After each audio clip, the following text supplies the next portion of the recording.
Hey, creative souls, thank you so much for tuning in. I'm really happy that you're here. My name is Johnny. I am a published fiction writer and a retired adjunct writing professor. For 2 decades, I helped reluctant college students get their words on the page. Now I help people write books, and I teach screenwriting and fiction writing to adults in custody. I believe I'm on this earth to heal the world through stories, whether it's the ones that I write and tell or the ones that I help you write and tell. I call myself a word witch, and if you want to know more about what I mean by that, check out my video called On Being a Word Witch. I'm new here on YouTube, and I fully embrace the notion of energetic reciprocity, so if anything I say here resonates with you, if it helps you somehow, please like, share, and subscribe, because obviously if I can grow my channel, I can do more in my quest to heal the world through stories. Because as I always say, stories can heal the world, so let's do it together. Because I'm so committed to this quest of mine, which in part is about helping you write or encouraging you to write, whether that's through content about writing craft or writing mindset or living a writer's life, I've made 2 really cool little flip books just for you. And the good news is they are both absolutely free. I love the sound they make when their little digital pages turn, and I think you will too. And you'll find some really helpful information inside them. One of them is an extraction of the 8 steps that you'll find in my Conjuring Clarity course. So check it out and learn what those 8 steps are.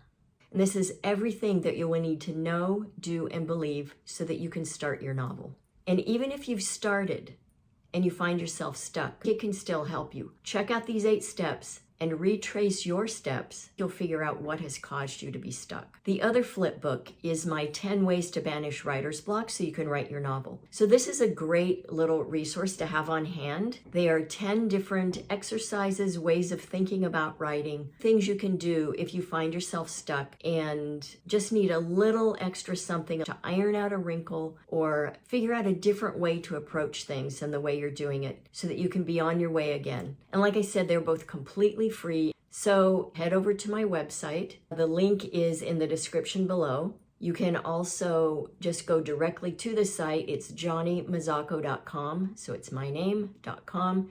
Right there on the first page, you will find access to this. And the way it works is you will get the Conjuring Clarity 8 steps first. And then a week later, you will get 10 ways to banish writer's block. So please take advantage of those free resources. So today I wanted to talk about character discovery. And this is a subject that I just adore and I get very excited about it. And to me, it's everything about writing. Of course, there are many different facets to writing, but to me, it's the character discovery process. And then taking that, what we have learned and what we've discerned and discovered about our characters and then putting it on the page. That is where the magic happens. That's where the stories are. That's what sets everything in motion. So I want to share a quick quote with you that really kind of exemplifies this. And it is by author Elizabeth Bowen. And she says, "Characters are not created by writers. They pre-exist and they have to be found." So with this in mind, I want to explore this a little. And I'd love to hear your take on this as well. So please leave me some comments below, because to me, this is one of the most fascinating, enriching, enjoyable parts of writing fiction, is character discovery process. Because in my mind, our characters are what drives everything. We wouldn't have a story without characters. We wouldn't have plot without characters. Nothing would exist in the fiction writing world if we did not have characters. For me, my characters seem to drop down out of nowhere. It's very organic for me. They seem to drop down from above. It's how I experience it. Or they rise up from somewhere within me and they become known to me. And they either present themselves as in physical form, I can see them. And then from that point, I start working to understand, who is this person? What do they want? What do they care about? What has hurt them? You know, what is their wound? What is their deepest wound? I also sometimes get characters through a line of dialogue. So I will hear a line, I will hear a voice say something, and then I follow that for a few days and start to explore who said that, what do they mean by it, and see where that takes me.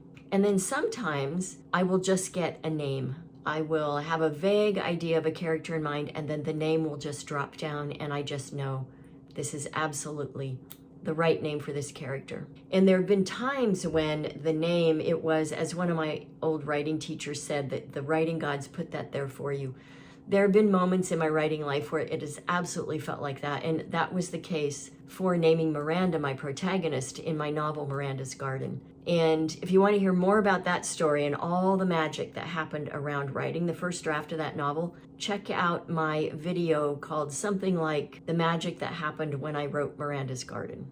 So even though my characters seem to, like I said, just kind of drop down inside me, I also think, because they rise up from somewhere inside me, I do believe that our characters are part of us. I believe they are part of us. I also believe they are wildly different from us, and they come from far outside us. And so I find this really fascinating, and I think this is what gives fiction writers the ability to do that dance of objectivity and subjectivity that we have to do if we're going to render fictional characters as deeply considered and human-like on the page. So you've probably heard of the Taoist concept that a sculpture already exists in a block of marble, and it is the sculptor's job to remove the excess and expose that statue or that form, whatever it might be. And I feel like the same is true for fiction writers. I think our characters already exist, fully formed, somewhere.